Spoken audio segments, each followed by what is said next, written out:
कि कुछ हमारे जो विधायक जिन्होंने क्रॉस वोटिंग करी, पार्टी तो कड़ी से कड़ी उनके खिलाफ कार्रवाई करेगी, लेकिन आने वाले समय में जनता उनको माफ नहीं करेगी, जनता बदला लेगी।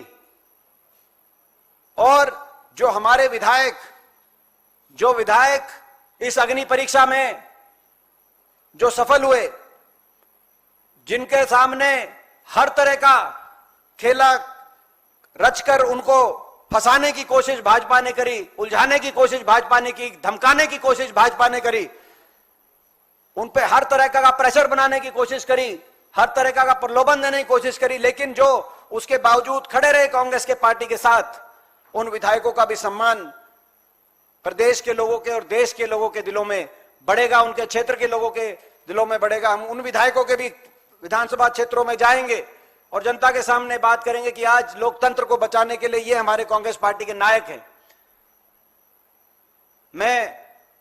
मैंने पूरी घटनाक्रम आपके सामने रखी है, कोई प्रश्न होगा तो आपसे उस प्रश्न का हम उत्तर देंगे। एक बार फिर बहुत बहुत हरियाणा की जनता को बधाई देते हैं, हरियाणा के हमारे कांग्रेस के विधायकों को बधाई देते हैं, हमारे कांग्रेस के शीर्ष नेतृत्व का बहुत बहुत धन्यवाद करते हैं कि उन्होंने एक साधारण कार्यकर्ता को चुनाव में भेजना, हमारे बीच में भेजने का काम किया। एक साधारण कार्यकर्ता को, आपको याद होगा कि बहुत लोगों ने यह बात रखी, भारतीय जनता पार्टी के लोगों की तरफ से बयान आया कि यह कैंडिडेट कांग्रेस ने कमजोर कैंडिडेट दिया है।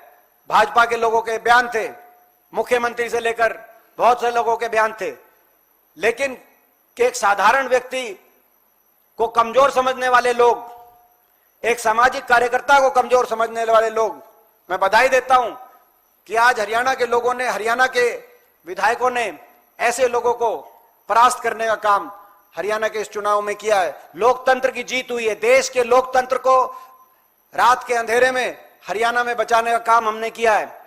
हरियाणा ये संविधान की जीत है, ये लोकतंत्र की जीत है, ये हमारे संविधान की जीत है। और संविधान के लिए और लोकतंत्र को बचाने के लिए हम ये लड़ाई, कांग्रेस पार्टी ये लड़ाई राहुल जी के नेतृत्व में, खड़गे जी के नेतृत्व में हम ये लड़ाई लड़ते रहेंगे।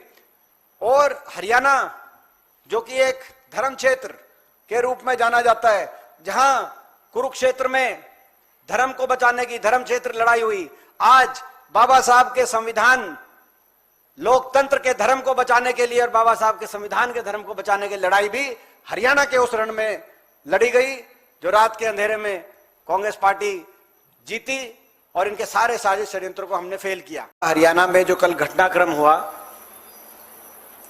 किस तरीके से रात के अंधेरे में लोकतंत्र की सरेआम हत्या करने की कोशिश की गई भारतीय जनता पार्टी द्वारा, उसके बारे में मैं सारी बात आपको बताऊंगा। लेकिन सबसे पहले मैं जो हरियाणा में कांग्रेस पार्टी की जीत हुई, राज्यसभा चुनाव में हमारे उम्मीदवार करमबीर बौद्ध जी जीते, इस उपलक्ष्य पे मैं बधाई देना चाहता हूं कांग्रेस के हमारे राष्ट्रीय अध्यक्ष खड़गे जी को। हम बधाई देना चाहते हैं हमारे नेता राहुल गांधी जी को, हमारे संगठन महासचिव वेणुगोपाल जी को, प्रियंका जी को, राजेंद्रपाल गौतम जी को और तमाम शीर्ष नेतृत्व को बहुत बहुत हम धन्यवाद करते हैं और बहुत बहुत बधाई देते हैं। और साथ में अब मैं उस घटनाक्रम पे आना चाहूंगा, किस तरीके से भारतीय जनता पार्टी देश में लोकतंत्र में ना विश्वास करके हर हथकंडा अपनाकर केवल सत्ता पे काबिज रहना चाहती है। ये खेल खेला गया हरियाणा के अंदर। हरियाणा के लोगों को भी बहुत बहुत बधाई देना चाहते हैं हम, और हरियाणा के कांग्रेस के विधायकों को, उन विधायकों ने जिन्होंने इस तरह की शाम दाम दंड भेद का खेला, इस खेले को फेल करने का काम किया, कांग्रेस पार्टी के साथ खड़े रहे। और हमारे जो उम्मीदवार थे, जो एक बहुत ही कर्मठ व्यक्तित्व और एक ऐसे बैकग्राउंड, जिन्होंने पूरे अपने जीवन में सामाजिक न्याय के लिए लड़ाई लड़ी, ऐसे व्यक्ति को वहां से चुनने का काम किया, भाजपा के सारा खेला था उसको फेल करने का काम किया। आप जानते हो इस चुनाव में भारतीय जनता पार्टी ने गुजरात के उप मुख्यमंत्री को बतौर ऑब्जर्वर भेजा हरियाणा में।